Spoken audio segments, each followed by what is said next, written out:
Hey, what's up, everybody? It's Matt from Rocky's World Room, and today I have another Let's Paint video for you of the Coyote / Guardian Lightwalker. This one here in particular, I did build and paint it for the US, but it can also be used for the British in Conflikt 47.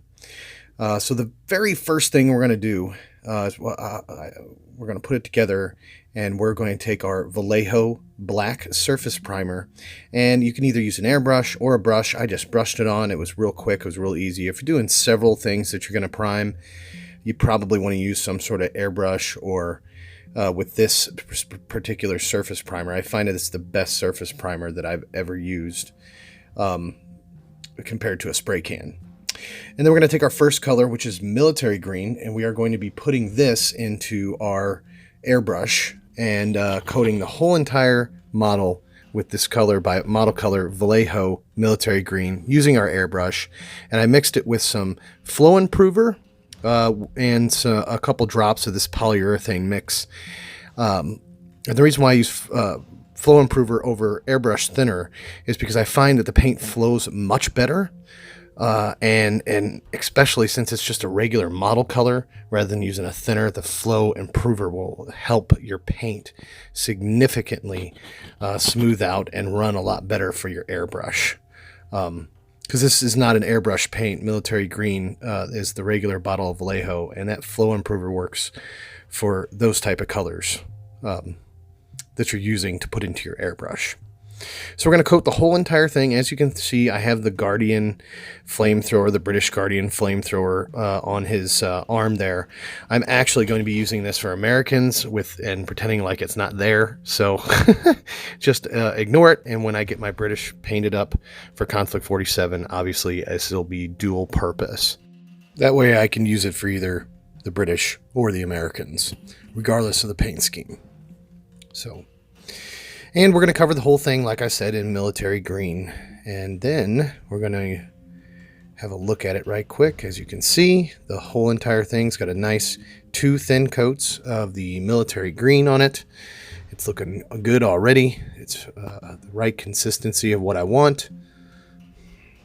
And we're going to move on to our next color, again using the airbrush. We're going to use an airbrush paint, yellow ochre. It's Vallejo Model Air, yellow ochre, and we're going to put that, not the same consistency. We're going to put some flow improver in it.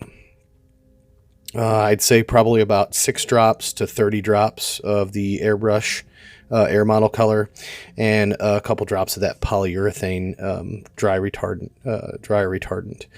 And all we're doing here is making some yellow stripes, kind of like an M10 tank. We're just going to take our airbrush and make some yellow stripes, camouflage pattern up and down, and keep it nice and thin. I do some very thin coats back and forth to make sure I can pinpoint the areas where I want the lines of the camouflage stripes. And it kind of looks painted on too, like the soldiers painted it on the walker itself too. So we're just going to sporadically add lines throughout the whole entire walker here, and just kind of go around the front, the legs, and the arms and stuff like that. And I'm going to avoid the weapon, the heavy machine gun on his back there, and probably the searchlight that's on top.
And we get some more defined stripes here in the front. I'm just trying to be really careful with the airbrush.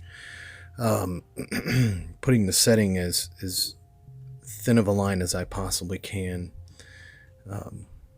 Not too thin, not too thick.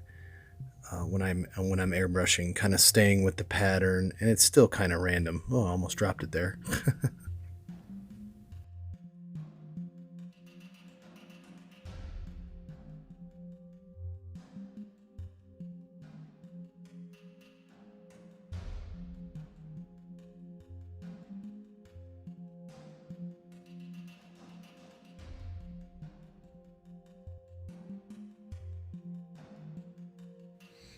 All right.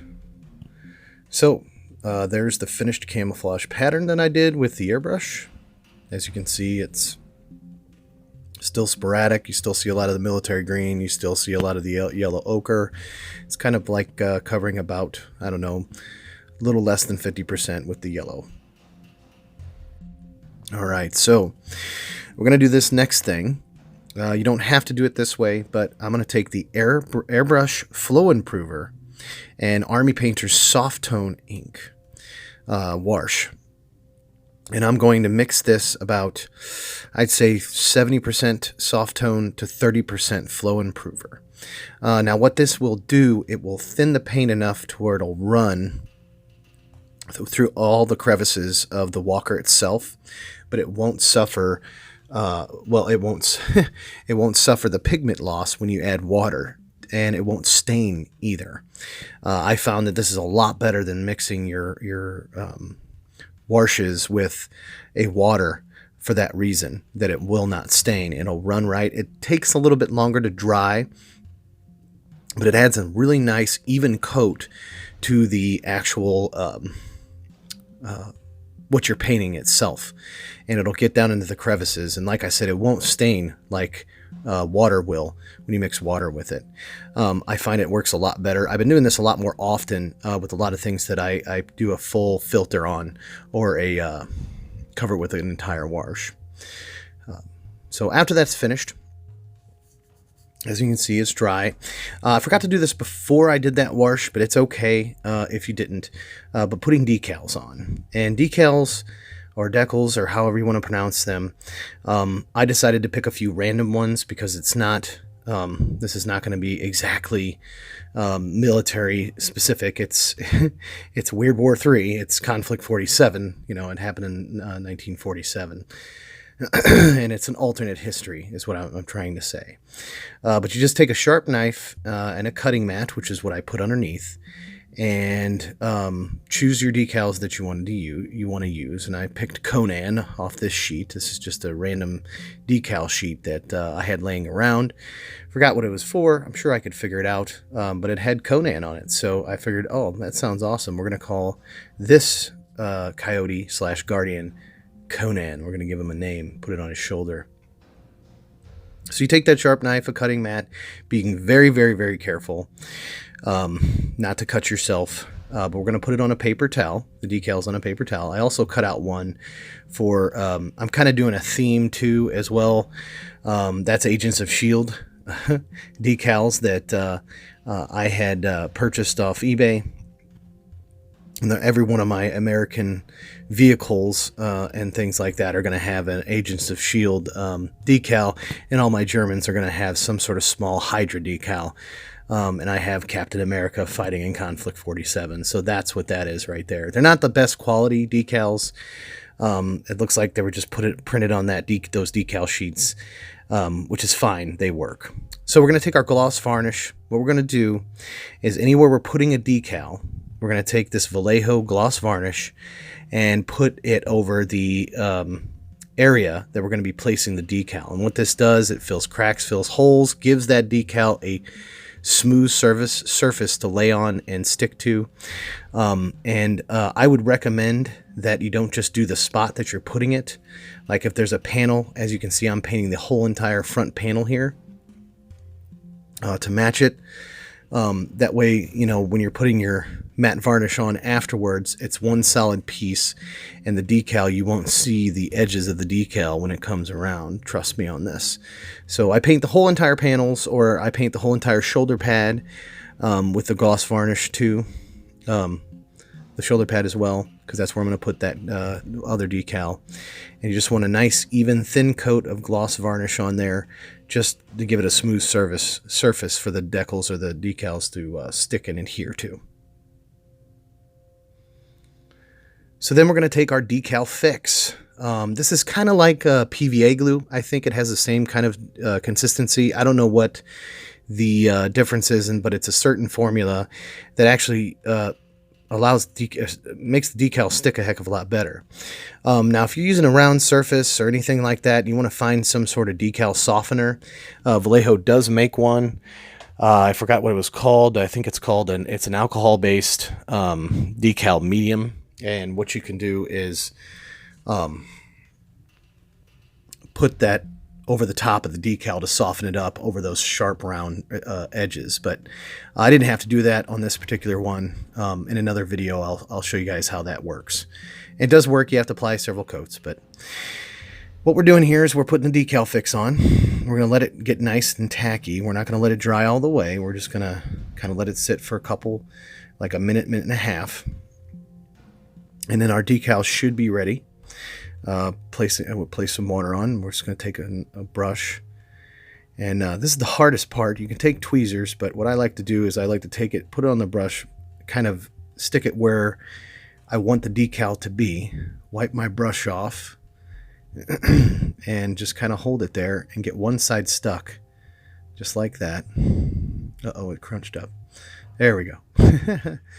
And take that paper out, and then dip my brush in some more water, tap it on my paper towel, and, you know, coat it with water. That way you can get the decal to move around, and just kind of work it with your brush. Don't be too aggressive with your brush. It'll crinkle it up if you do. And I'm just trying to get it into place here, and I'm screwing it up a little. There we go. We got it. There's Conan. All right. So same thing with the star, and we're going to put that in the center. And I went off camera there. You'll be able to see it in just a second. Had a little trouble with this little guy, but we fixed it. And, you know, like I said, you use the brush and the water to work it where you need it. And gosh darn it, I'm off camera. Apologies. But you'll see it here in a second. There you go. Just kind of work it with your brush, a damp brush, just to move it around where you want it set. It was kind of a little uneven for me there. So I fixed it up with the brush. I'm being very gentle. I'm using the very small bristles on the tip of the brush to move the decal itself around.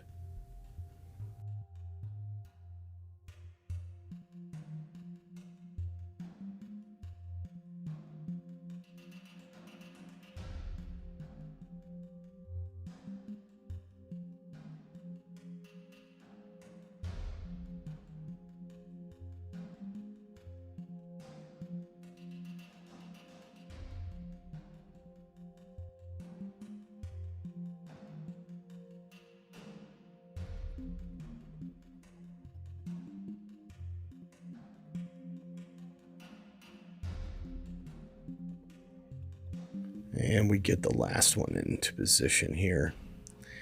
My Agents of S.H.I.E.L.D., I didn't put it right out front. I'm kind of going to hide all these, make them a little inconspicuous from the other decals itself.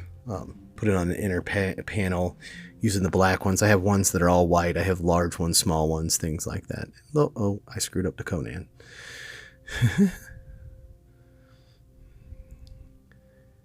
and mind you, I keep putting my brush back in the water, tapping it on the paper towel, and then adjusting it.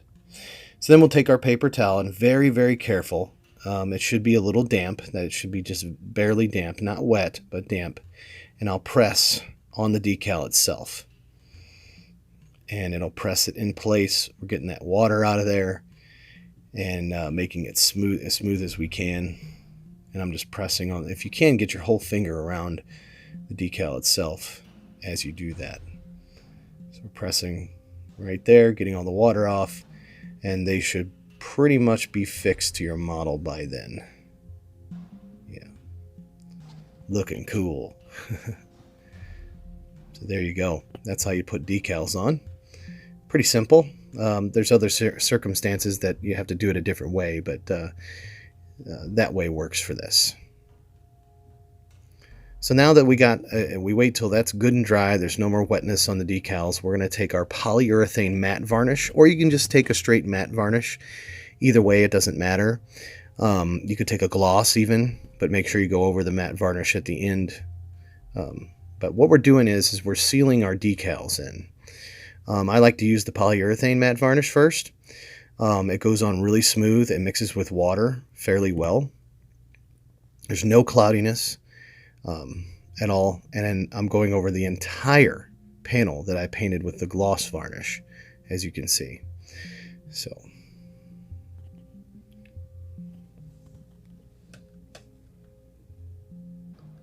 And just finishing that up. That gives it another layer. It seals it in. Even on the shoulder pad there. There we go. It went blurry on me for some reason. And as you can see there too, the flow improver with the soft tone wash, there's no stains on the model itself. That's something I'm totally convinced that works now. I mean, you can use some sort of thinning medium or something along those lines, but that flow improver, I've heard so many good things about it, and I experimented and it worked. So I'm going to continue to do that. So there we go. We're putting the varnish over the top. We're going to let that completely dry before we move on to our next step, which will be doing some weathering. But you always want to try to put your decals, or remember to put your decals on before you even do that wash there. If you didn't this time around, it's okay. I'll show you what you can do to help get rid of that, or to damage up the decals, even though we already put one wash on. So.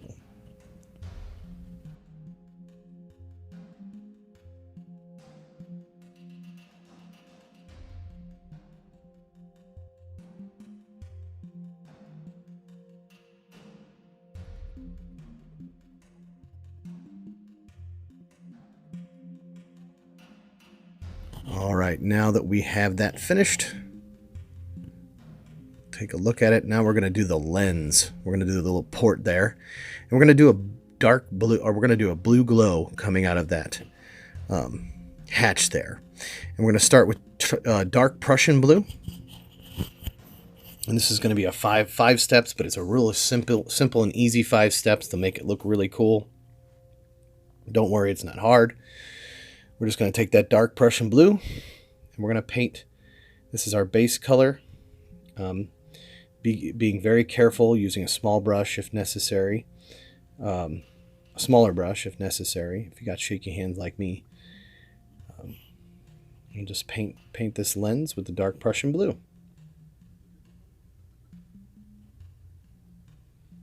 There you go. It already looks cool with that blue in there. And after that's finished, we're going to take our next color, and we're not going to paint the whole entire thing of just straight Prussian blue. We're just going to kind of paint a line in the middle, leaving the outside ring, or leaving an outside ring of our dark Prussian blue on the very edges. So you just take a very little paint, you'll water it down with 50-50 mix of Prussian blue to water, and we're just gonna basically draw a line, as you can see I did there. And then I'm gonna go the other way, and I'm leaving very little, but just enough of that dark Prussian blue ring around the whole entire thing there. You don't have to be perfect here. And after that, we're going to take a color called Deep Sky Blue. If you've seen any of my other painting videos, anytime I have a blue glow of some kind, this is the paint scheme that I use. This is my go-to. It's dark Prussian blue, deep sky blue, off-white. And you can mix those together to make a more dynamic and built up, but here you're just going to be making an even smaller line inside that Prussian blue, leaving a little bit of the Prussian blue on the outsides. So it's getting smaller and smaller. You probably want to use a smaller and smaller brush if you don't have a lot of brush control. Next, we're going to take a sky blue model color, Vallejo model color sky blue.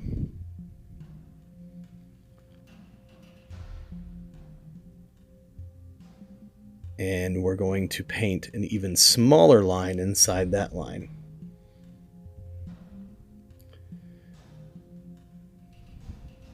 You don't want to go all the way to the edges. As you see, I don't start at the very edge.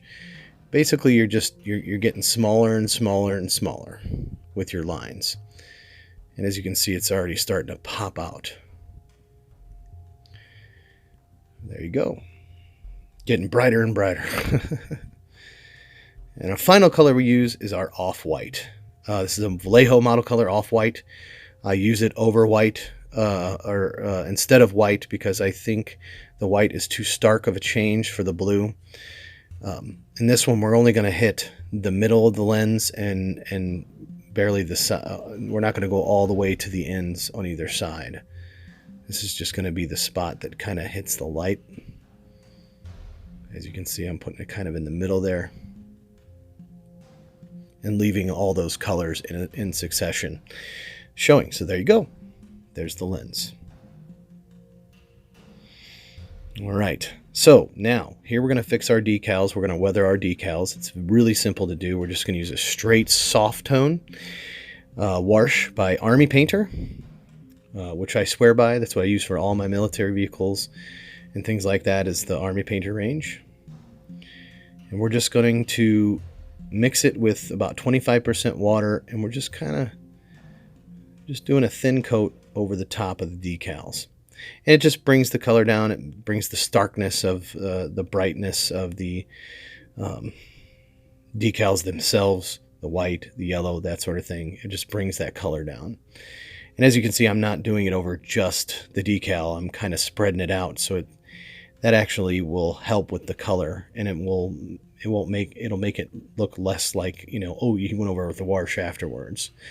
So just like with our gloss varnish, before we put the decal on, we're going over the whole entire panel with the soft tone, not just the decal itself.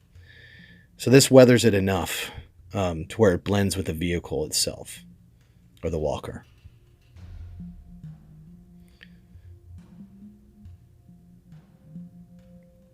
All right. And that shoulder pad is starting to dry already. You can see it kind of browned up that white. Same with the star. Just kind of go over it a little bit till you can see it looks weathered and it matches the vehicle as far as its soft tone goes, and it's brown. It's browns. I think I went over this one more time. Wasn't dark enough. All right. So now we're going to start doing the damaging and the weathering. So we're going to take our German camouflage black brown. It's a Panzer Series model color. And we are going to take a sponge, and we're going to do some sponge chipping on the vehicle itself. I think it looks really, really nice. It damages the vehicle, makes it look like the paint's chipping, gives it some wear and tear, and just kind of blends all our colors together. It's kind of funny how it works, but you dab the sponge in the paint itself, grab you a paper towel, any dry paper towel, and you want to get all the excess, and you want to kind of look at it to make sure it's just leaving a very light amount of that brown on. And when it does, all you're doing is going around the whole entire model with the least amount of paint. I mean, it's easier to add more than it is to if the paint's too light on the sponge. It's better to have it that way than having too much. There's a couple examples of having too much that I accidentally do on this vehicle, or this walker itself. But this adds our damaging, our weathering. Looks like he's been at war, with the paint chipping, and it just looks really cool. It gives it a really neat effect. You just go over the whole entire walker. Don't forget, start on one side, work your way to the other. And like I said, just add it on gradually. Don't do big globs of paint.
All right, as you can see, I've hit the entire vehicle. I've tried to work my way around it one more time, get the final little touches. And if you're using these colors to paint it with, you can really see it pop out. It's really important when you're using some kind of yellow armor to use this brown. If you're just keeping it military green, you want to probably use something a little darker, like a black, instead of this German camouflage chocolate brown or brown. So the last and final thing we're going to do on our walker today is we're going to grab Vallejo Model Color Smoke. And I use this on all my weapons, and it gives it a look like it's just charred smoke from the weapon itself being fired. And I just put it on the gun barrels where you would see heat, or where there'd be flame coming out of the barrel. And it just gives it a really nice look, like it's been firing all day long. I think it's a pretty neat effect. And I actually had a friend of mine who pointed it out in this wonderful hobby. He's like, man, there's this color, Vallejo model color smoke, and put it on your gun barrels. It makes it look like it's been firing. So we just take our dry brush and we'll just dry brush the ends of it. I'll give you a good shot here of what it looks like. That's the flamethrower for the Guardian. And as you can see, as I'm dry brushing it up, it already looks like it's been firing flames out of the torch. So that's a pretty cool effect. It's pretty neat. Really came together nicely. So as you can see, all the weathering has really come together. The weathering I did with the sponge work, the paint chipping, makes it look really neat. Makes it look like it's been out at war. It's got dirt and mud and just wornness of the vehicle itself. So, and here's some still shots. I did the basing on it. I did a German camouflage black-brown around the rim of the base, added some rocks, some tufts, and it really came together. I'm really happy with the way it is, the way it looks, the way it turned out. It's a real easy, quick paint scheme to do. Anybody can do it. Just follow these steps, and it's really, really easy. So, pretty proud of this one. And it's going to be fun putting him on the table and going toe-to-toe with other walkers. It's pretty awesome, this whole Konflikt 47 game. But anyway, thanks for sticking with me. I really appreciate it. If you enjoyed it, please subscribe. Please spread the word for me. I'd really appreciate it. Like this video. Leave me some comments. And last but not least, from me to you, ta-ta! And we'll catch you in the next video.